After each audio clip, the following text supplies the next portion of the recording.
Bapak Ibu Saudara sekalian yang dikasihi Tuhan, hari ini kita akan melanjutkan perenungan kita ayat 22 sampai ayat yang ke-26. Di bagian sebelumnya, Bapak Ibu Saudara sekalian, kita telah melihat adanya manifestasi kehadiran Allah di Gunung Sinai yang ditandai dengan munculnya fenomena-fenomena alam yang begitu menakutkan. Ada guru mengguntur, kilat sambung menyambung, sangkakala berbunyi, dan gunung berasap. Kalau kita membayangkan saat itu, dan mungkin kita hadir saat itu, apa yang kita rasakan, apa yang kita kemudian lakukan, menyaksikan fenomena alam yang begitu menakjubkan dan menakutkan seperti itu. Tetapi justru itulah manifestasi kehadiran Tuhan kepada umatnya saat itu. Dan kita lihat bagaimana mereka berespon. Mereka berespon dengan penuh ketakutan. Bahkan mereka mengatakan bahwa Musa saja yang berbicara kepada kami. Jangan Tuhan, nanti kami mati. Mengapa mereka mengatakan demikian? Karena ada ketakutan mereka akan kedahsyatan kuasa Allah. Ini satu prinsip yang sangat penting di dalam kehidupan kekristenan kita. Kalau kita melihat di awal perenungan kita ini, bagaimana kita berespon terhadap kehadiran Tuhan.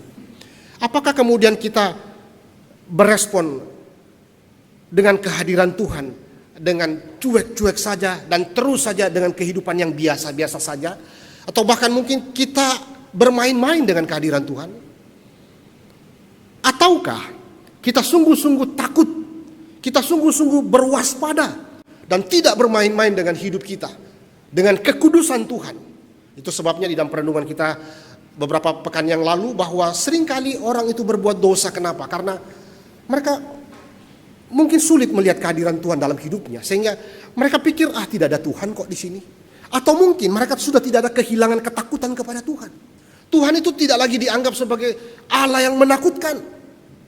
Apalagi sekarang mungkin dicekokin dengan teologi kasih terus. Allah itu kasih, Allah itu kasih, Allah itu kasih. Memang di sisi lain memang betul Allah itu kasih. Tapi jangan lupa Allah itu juga menghakimi dosa. Itu sebabnya kita perlu mengimbangkan teologi ini dengan benar.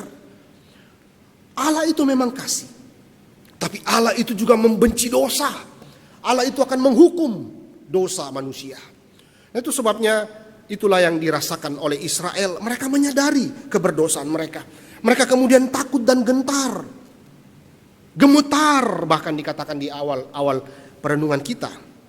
Dan Bapak Ibu saudara sekalian, bangsa Israel kemudian diberikan tanda-tanda kehadiran Allah yang terlihat dan dapat mereka dengarkan. Mereka melihat kemuliaan Allah yang misterius dan mendengarkan suaranya yang perkasa melalui fenomena alam. Nah Bapak Ibu, apakah Tuhan benar-benar yang memberikan hukum itu? Tentu saja Dia melakukannya. Tidak seorang pun yang ada di Gunung Sinai yang dapat menyangkal bahwa hukum itu berasal dari Tuhan. Lalu pertanyaannya, apa pengaruhnya bagi mereka kalau begitu? Kenapa pertanyaan ini muncul? Itu sebabnya kemudian kalau kita membaca ayat 22, lalu berfirmanlah Tuhan kepada Musa, beginilah kau katakan kepada orang Israel, kamu sendiri telah menyaksikan bahwa aku berbicara dengan kamu dari langit. Mengapa kalimat ini perlu ditegaskan kembali kepada mereka?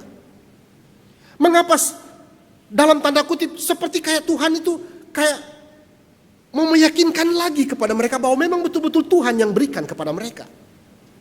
Bapak Ibu sekalian, tentu kita perlu melihat di dalam pemahaman yang lebih jauh bahwa Tuhan sekarang ini sedang berbicara satu poin yang penting bagi mereka lagi. Bahwa setelah mereka mendengarkan apa yang secara langsung dari Allah di Gunung Sinai dengan pemandangan yang begitu menakutkan dan dahsyat itu, Allah kemudian melanjutkannya berkata-kata kepada Musa mengenai peraturan ibadah. Nah hari ini kita akan merenungkan tentang peraturan-peraturan ibadah, dan Elai memberikan judul itu peraturan tentang kebaktian.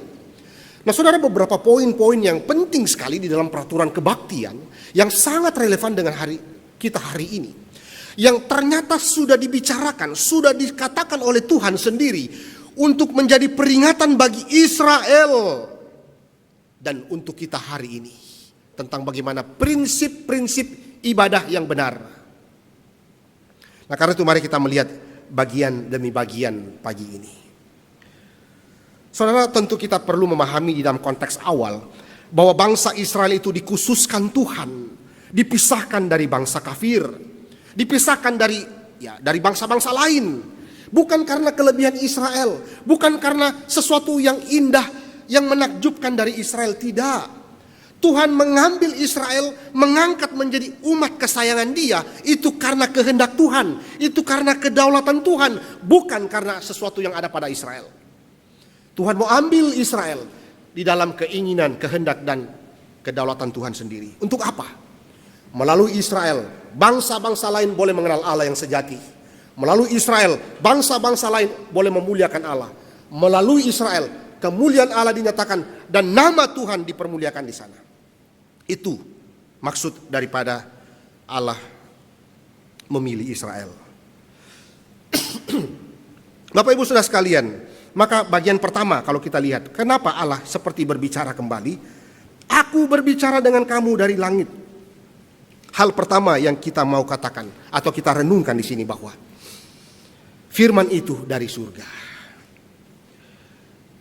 Hal pertama yang Allah ingin agar Musa lakukan adalah mengingatkan Israel tentang siapa yang berbicara. Siapa yang berbicara kepada mereka. Itu adalah Allah covenant, Allah perjanjian yang agung itu. Fakta besar bahwa Allah yang telah berbicara kepada umatnya, hukum telah diberikan kepada mereka, itu datang dari surga. Bukan dibuat oleh manusia, tapi datang dari surga. Dan karena itu, bangsa Israel itu diberikan hukum-hukum itu sebagai tanda keberlanjutan mereka. Setelah mereka dibebaskan dari Mesir, setelah mereka dibebaskan dari perbudakan di Mesir, lalu Tuhan memberikan mereka hukum-hukum Tuhan untuk mereka jalankan. Dan Tuhan inginkan ketaatan. Ketaatan itu dilakukan setelah Tuhan membebaskan mereka. Dan Bapak Ibu Saudara sekalian, maka kalau kita terus melihat di dalam bagian ini, apa yang Tuhan ingin katakan? Tuhan ajarkan 10 hukum diberikannya kepada Israel. Dan Tuhan ingin mereka melihat siapakah itu Allah yang sejati. Tuhan ingin mereka pahami bahwa karena Tuhan begitu mengasihi mereka, Tuhan begitu mengasihi Israel sehingga Tuhan memberikan hukum-hukum ini agar mereka bisa berjalan sesuai dengan perintah Tuhan. Bukan sesuai dengan keinginan mereka, bukan seperti apa yang dunia kuno itu ajarkan kepada mereka dengan 430 tahun di Mesir, bukan dengan apa yang menjadi keinginan hati nurani mereka kerjakan, tidak. Tapi mereka seharusnya itu berjalan sesuai dengan kehendak Tuhan yang dari surga itu. Inilah firman. Kita berbicara pertama tentang firman. Dikatakan di dalam bagian itu sudah, aku berbicara. Aku berbicara, ini berkaitan dengan kata firman. Kata firman di sana. Dan Bapak Ibu Saudara sekalian, lihatlah di sana bahwa ini berbicara tentang firman. Aku telah berbicara. Dan apa kaitannya dengan mereka? Lalu apa kaitannya dengan kita hari ini? Saudara, maka di situ dikatakan hal penting di dalam ibadah. Karena ini berbicara tentang konteks ibadah. Apa yang paling penting didahului dengan apa? Ayat 22 ini didahului dengan apa? Ibadah yang penting, ibadah yang sejati, ibadah itu yang benar ketika berdasarkan firman Tuhan.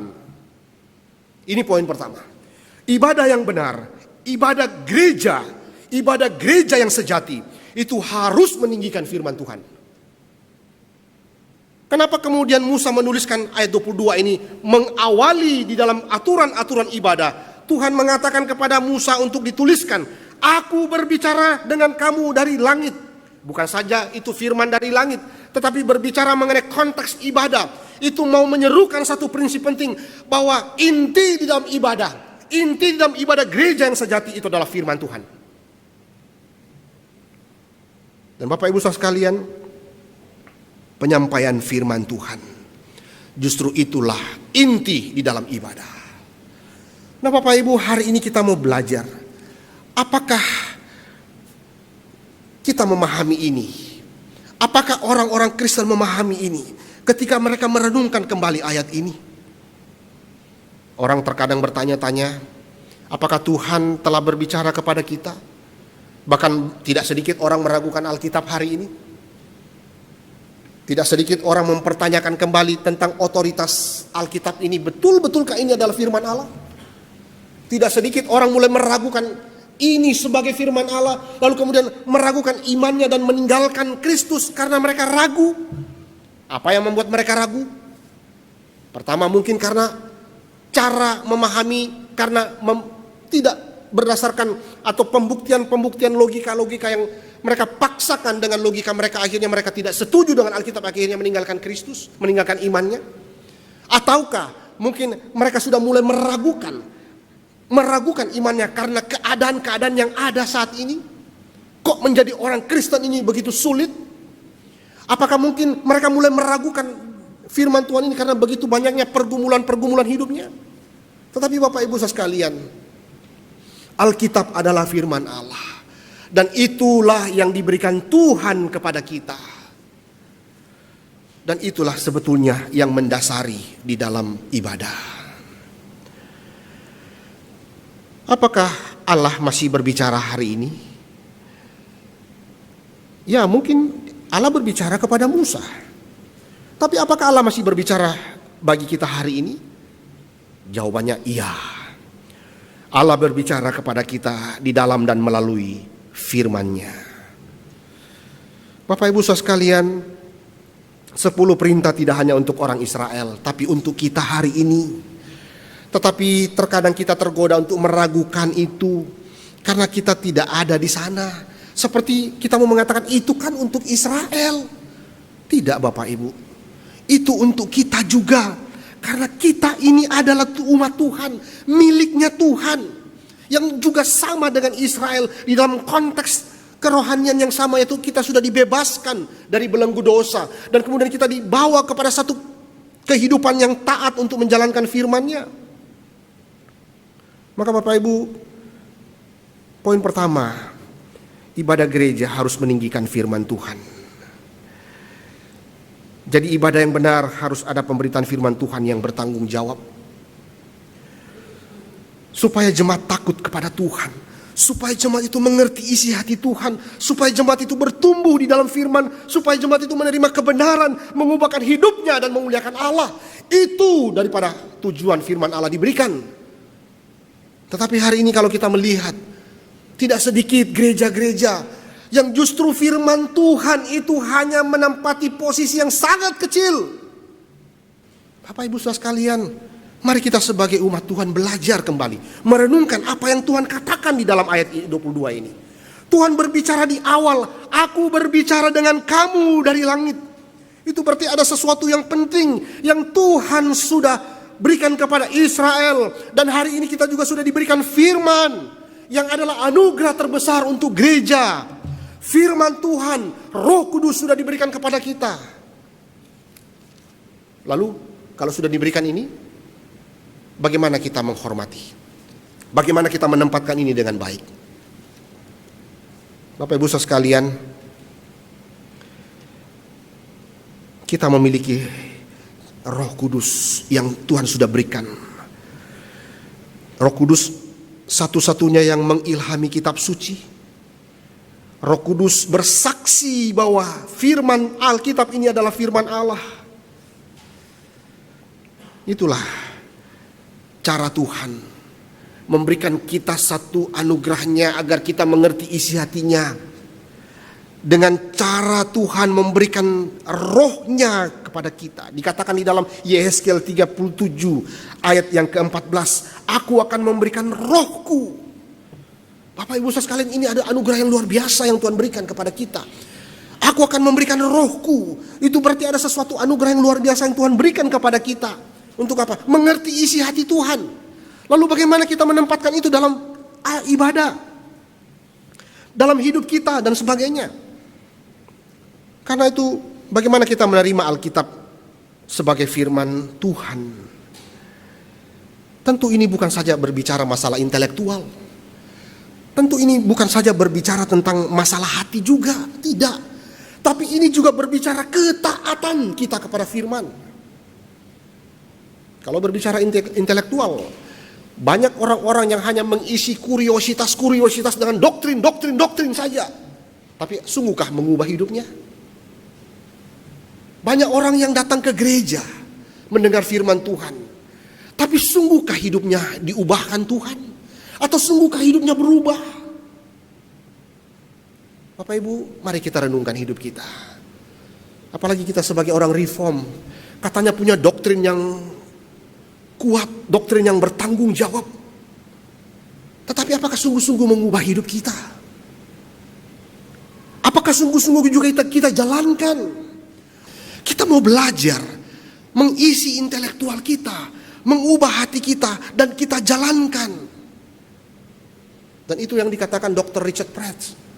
Dr. Richard Pratt mengatakan firman Tuhan itu harusnya berbicara ortodoksi, ortopatos, dan ortopraksis. Ortodoksi, ortopatos, dan ortopraksi. Mengubah intelektual kita, mengubah hati kita, mengubah hidup kita. Mari Bapak Ibu saudara sekalian, di dalam ibadah kita sungguh-sungguh melihat bagaimana pentingnya firman Tuhan.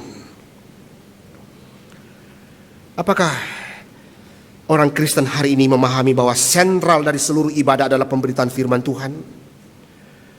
Bagaimana sikap kita sewaktu beribadah, khususnya ketika mendengarkan firman Tuhan? Dan apakah kita dapat melihat kehadiran Tuhan melalui firman-Nya? Bapak Ibu saudara sekalian, pertanyaan berikutnya sebagai perenungan kita di poin pertama. Apa yang membuat orang Kristen datang ke ibadah minggu? Karena kita ingin mendengarkan firman Tuhan yang dapat mempertumbuhkan iman kita, yang dapat mengubah hidup kita, menguduskan kita hari demi hari. Itu sebabnya sekali lagi saudara, Pendeta Stephen Tong pernah mengatakan, hari Minggu itu seharusnya kita diperlengkapi dengan sebanyak-banyaknya firman. Sehingga hari Senin sampai Sabtu kita boleh bekerja, bersukacita bersama dengan Tuhan. Karena kita sudah diperlengkapi. Tapi hari ini berapa banyak orang Kristen justru terbalik di dalam cara berpikir. Senin sampai Sabtu sudah capek kerja. Hari Minggu aku mau cari khotbah-khotbah yang menyenangkan telingaku. Aku mau cari khotbah-khotbah yang membuat aku puas dari stres, hilangkan stres dan sebagainya. Aku cari khotbah-khotbah yang singkat aja supaya cepat pulang dan sebagainya. Aku gak mau ribet-ribet memikirkan doktrin. Aku udah capek mikirin proyek. Aku udah capek mikirin urusan kantor. Enggak usah.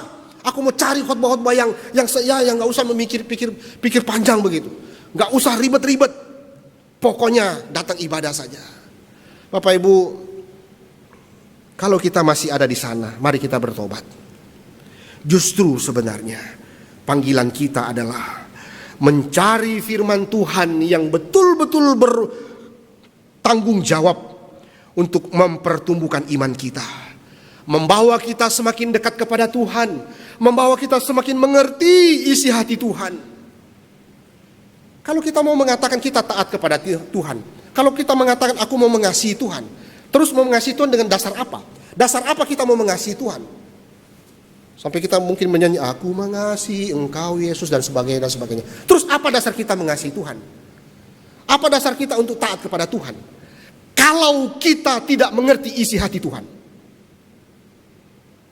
Justru dasar daripada seluruh ketaatan, justru dasar daripada seluruh kasih kita kepada Tuhan adalah isi hati Tuhan. Mengetahui isi hati Tuhan.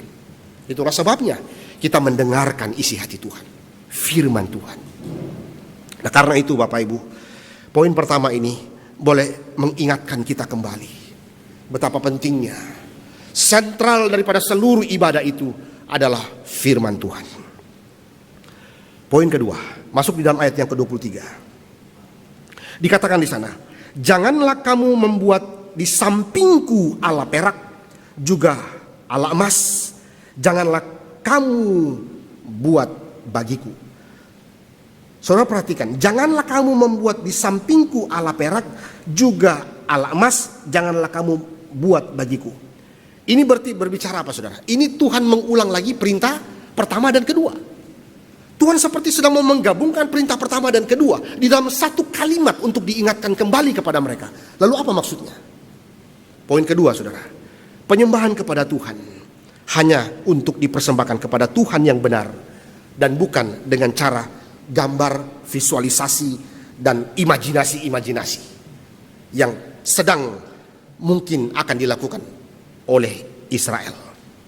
Dan saudara lihat di dalam bagian itu, penyembahan kepada Tuhan hanya untuk dipersembahkan kepada Tuhan yang benar dan bukan dengan gambar, ya dikatakan di situ, bukan dengan ala perak juga ala emas, jangan kamu buat bagiku. Itu berarti apa saudara? Itu berarti apa? Penyembahan kepada Tuhan tidak boleh dilakukan atau dipersembahkan kepada siapapun kecuali kepada Tuhan saja. Dan bukan juga melalui patung atau imajinasi yang lain atau bentuk-bentuk yang lain. Tapi kembali lagi kepada perintah kedua, tapi hanya dengan cara Tuhan sendiri. Itu sebabnya saudara, kalau saudara lihat, ada seorang teolog mengatakan, lihatlah gedung-gedung gereja orang-orang Protestan katanya. Ya tidak terlalu ramai, hanya sederhana saja. Tetapi yang penting di situ apa? Bagaimana pusat daripada seluruh ibadah itu adalah firman Tuhan. Bapak Ibu saudara sekalian, bahwa di situ dikatakan fakta bahwa Tuhan satu-satunya Tuhan yang benar. Fakta bahwa Tuhan berbicara kepada Israel di Gunung Sinai. Itu adalah sesuatu yang membangkitkan kesetiaan, ketaatan mereka tanpa syarat. Dan mereka tidak boleh untuk membuat sesuatu cara penyembahan selain daripada cara yang Tuhan inginkan mereka lakukan. Maka ini melarang penyembahan apapun selain daripada Tuhan yang benar. Kenapa Tuhan ingatkan ini lagi? Bapak Ibu lihat lagi konteksnya.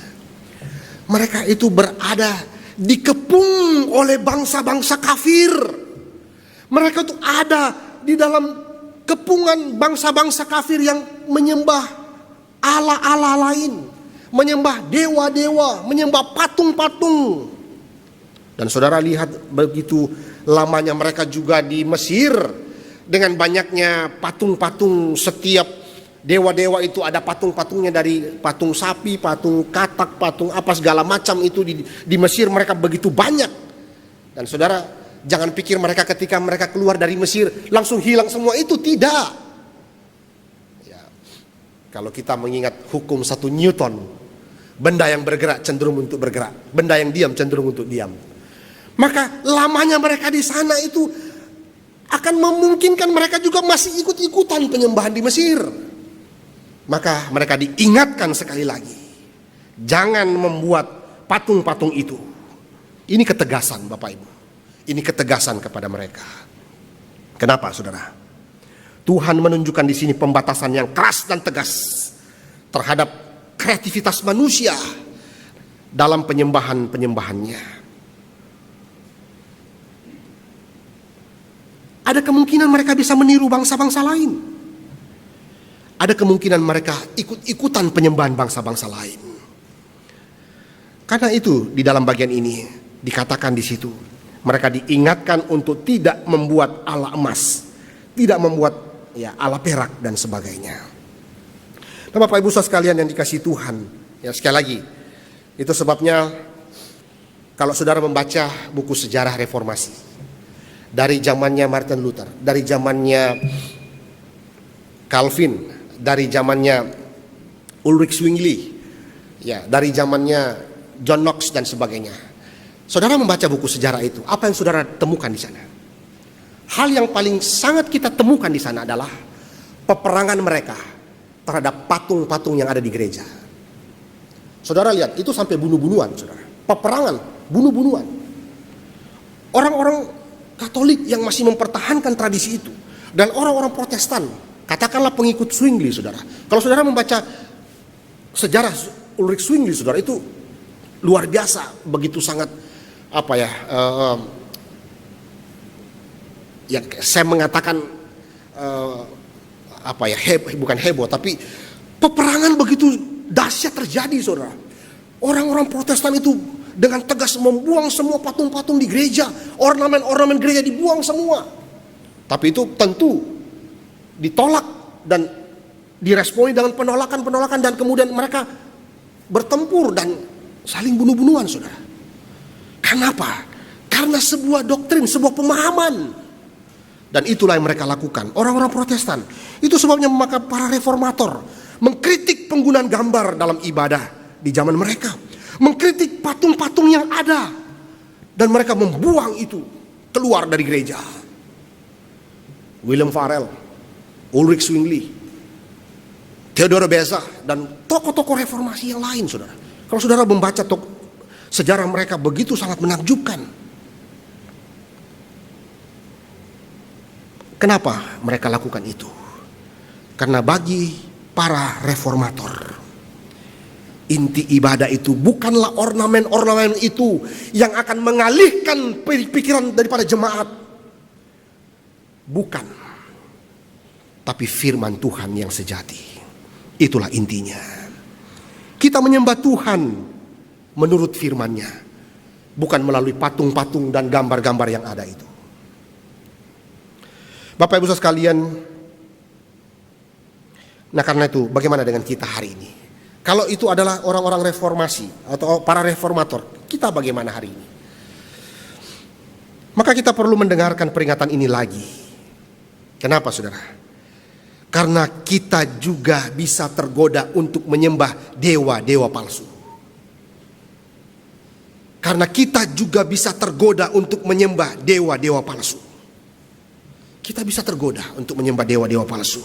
Atau dengan kata lain, kita tergoda untuk membiarkan orang lain, kita tergoda untuk membiarkan hal-hal lain mengisi ruang dalam hidup kita yang seharusnya ditempati oleh Tuhan sendiri. Hanya Tuhan yang layak menerima semua kemuliaan itu, bukan yang lain. Nah karena itu Bapak Ibu saudara sekalian, aspek-aspek ini begitu penting untuk kita hayati kembali. Bagaimana penyembahan-penyembahan berhala itu juga sangat kuat diingatkan oleh Tuhan bagi umatnya. Dan hari ini setiap firman Tuhan yang diperdengarkan itu juga mengingatkan kita, sangat-sangat kuat untuk mengingatkan kita bahayanya kita bisa tergoda dengan adanya penyembahan-penyembahan dewa-dewa palsu itu, berhala-berhala palsu itu. Kita hari ini bisa jatuh di dalam berhala seperti apa? Gadget barangkali, perasaan kita barangkali, ingin dihormati, kemewahan-kemewahan barangkali. Datang ke gereja dengan apa? Dengan segala aksesoris-aksesoris agar orang bisa melihat untuk apa? Mendapatkan penilaian-penilaian dari orang lain. Atau mungkin kita datang dengan membawa perasaan-perasaan kita yang kemudian ingin dipuaskan, tapi kalau kemudian itu tidak dipuaskan, akhirnya kemudian merasa kepahitan dan kemudian meninggalkan gereja dan tidak mau lagi pelayanan barangkali. Atau mungkin gadget kita yang tidak bisa kita lepaskan, akhirnya seperti tuan di dalam hidup kita yang tidak bisa kita lepaskan. Atau banyak hal yang membuat kita bisa kehilangan fokus di dalam ibadah. Bapak Ibu saudara sekalian, sangat miris ketika ada orang mengatakan, saya sudah kerja, udah capek seminggu ini, aduh saya nggak ke gereja dulu ya.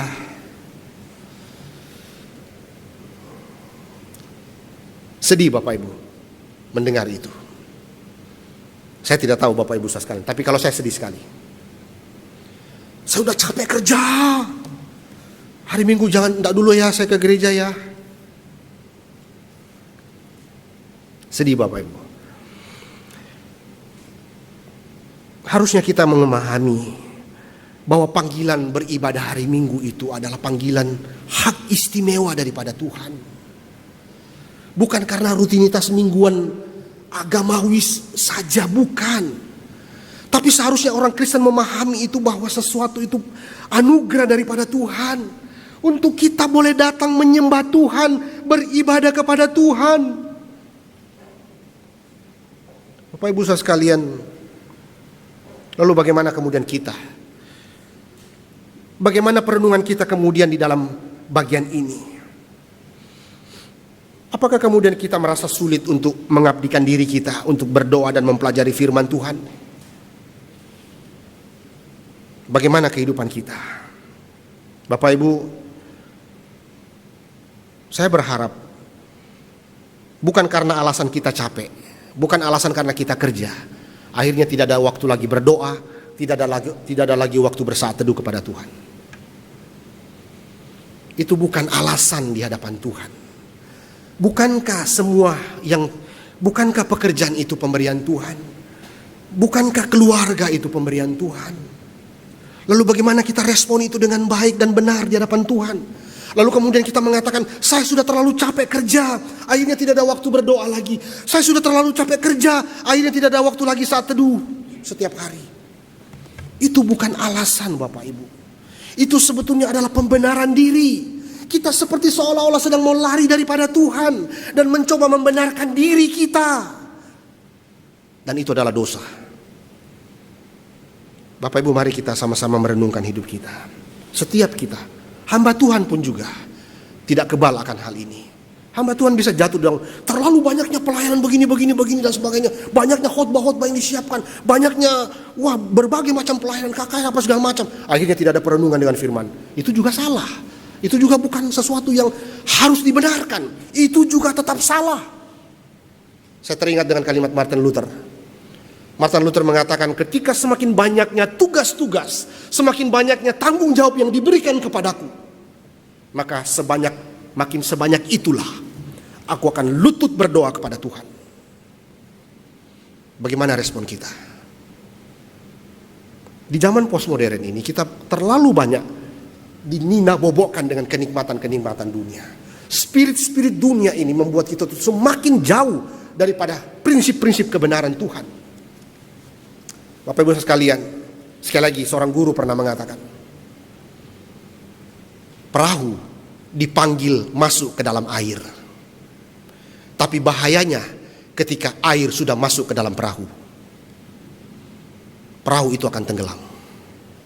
Saudara, kalau prinsip-prinsip dunia sudah mulai masuk ke dalam gereja, hati-hati, gereja sudah mulai semakin sama dengan dunia. Nah, karena itu kita diingatkan, saudara. Mari kita melihat ini sebagai sesuatu yang penting untuk kita renungkan pada pagi hari ini. Poin ketiga, ayat 24 sampai ayat yang ke-26. Di sini berbicara tentang adanya ibadah. Itu sebuah pertemuan dengan Tuhan. Kita lihat, dikatakan di dalam bagian itu, saudara. Kau buatlah bagiku mezbah dari tanah, dan persembahkanlah di atasnya korban bakaranmu dan korban keselamatanmu, kambing dombamu dan lembu sapimu, pada setiap tempat yang kutentukan menjadi tempat peringatan bagi namaku. Aku akan datang kepadamu dan memberkati engkau. Tetapi jika engkau membuat bagiku mezbah dari batu, maka jangan engkau mendirikannya dari batu pahat. Sebab apabila engkau mengerjakannya dengan beliung, maka engkau melanggar kekudusannya. Juga jangan engkau naik tangga ke atas mezbahku, supaya auratmu jangan kelihatan di atasnya. Bapak Ibu, seperti kalimat ini, seperti kalimat-kalimat yang membingungkan. Seperti ayat 26. Jangan naik ke atas mezbahku, supaya auratmu jangan kelihatan di atasnya. Bagaimana maksudnya? Lalu ada kata mezbah di situ. Nah, di sini kita banyak akan berbicara tentang mezbah, Bapak Ibu sekalian. Nah, hal yang ketiga kita mau merenungkan di sini bahwa ibadah itu adalah pertemuan dengan Tuhan. Maka penyembahan kepada Tuhan itu melibatkan pada intinya, ya tentu sentralnya adalah firman. Kedua, bagaimana beribadah dengan benar. Tidak menyembah berhala-berhala tetapi dengan cara Tuhan. Lalu ketiga, inti daripada ibadah itu juga adalah pertemuan dengan Tuhan. Nah, di situ dikatakan ada mezbah. Nah, Bapak Ibu saudara sekalian, perhatikan dalam perikop ini apa yang Tuhan lakukan. Di situ ada dua mesbah di situ ya. Saudara perhatikan, satu terbuat dari tanah, satu terbuat dari batu yang belum dipotong. Apakah kita melihat perintah Tuhan untuk bagian ini seperti apa? Ini berbicara tentang kesederhanaan. Kesederhanaan tanpa hiasan ya. Hanya dari apa? Dari tanah dan dari batu. Bukan dari berbagai macam bahan-bahan, tidak. Karena apa saudara? Karena Tuhan inginkan ibadah itu dengan kesederhanaan, tetapi berkualitas, karena itu pertemuan dengan Tuhan. Maka Bapak Ibu Saudara, dikatakan lagi mesbah batu harus dipotong. Ya, mengapa? Ya, di situ dikatakan lagi ya, beberapa hal kalau kita terus renungkan di dalam bagian ini. Lalu perhatikan lagi ayat 26 sana, dilarang apa dikatakan di situ, juga jangan engkau naik tangga ke atas mesbahku supaya auratmu jangan kelihatan di atasnya. Ya, ini juga berbicara tentang apa? Berbicara tentang, sebetulnya semua ini berbicara tentang ritual-ritual yang dilakukan bangsa-bangsa lain sebetulnya. Kalau kita perhatikan itu ya. Nah itu sebabnya kalau saudara membaca ada bukit-bukit pengorbanan, ada penyembahan kepada dewa-dewa. Dan itu sebabnya Tuhan mengingatkan mereka untuk tidak melakukannya. Sekali lagi, ini adalah perintah untuk tidak mengikuti praktek-praktek ritual agama-agama bangsa lain. Kenapa? Karena hanya Tuhan yang menentukan bagaimana caranya mereka beribadah dengan benar. Nah, Bapak Ibu Saudara sekalian, itu sebabnya di sini kita diingatkan Tuhan, ya, bagaimana kemudian mereka itu diingatkan untuk beribadah dengan sederhana, tidak dengan kemudian ya heboh-hebohan begitu dan sebagainya, tetapi intinya itu adalah pertemuan dengan Tuhan. Maka ibadah yang benar menurut Alkitab itu ditandai dengan kesederhanaan dan kemurnian. Maka Tuhan memerintahkan umatnya untuk membangun mesbah yang sederhana dari tanah dan batu saja. Bukan mengikuti konsep-konsep dunia, tetapi mengikuti cara Tuhan saja. Nah karena itu, prinsip-prinsip ibadah ini semua penting untuk kita renungkan hari ini. Allah meminta hanyalah sebuah mesbah sederhana yang terbuat dari tanah yang baik dan batu kasar yang Dia buat. Ibadah itu harus sederhana. Apa yang Tuhan tuntut hari ini bagi kita? Ya, di dalam teologi reform kita mengenal ya Tuhan menuntut kita agar kita menyembah Dia dengan satu respon kita, bagaimana kita menyanyikan lagu-lagu him, ya mengucapkan doa-doa permohonan kita. Lalu kita ada sakramen baptisan kudus, perjamuan kudus. Minggu depan kita akan perjamuan kudus.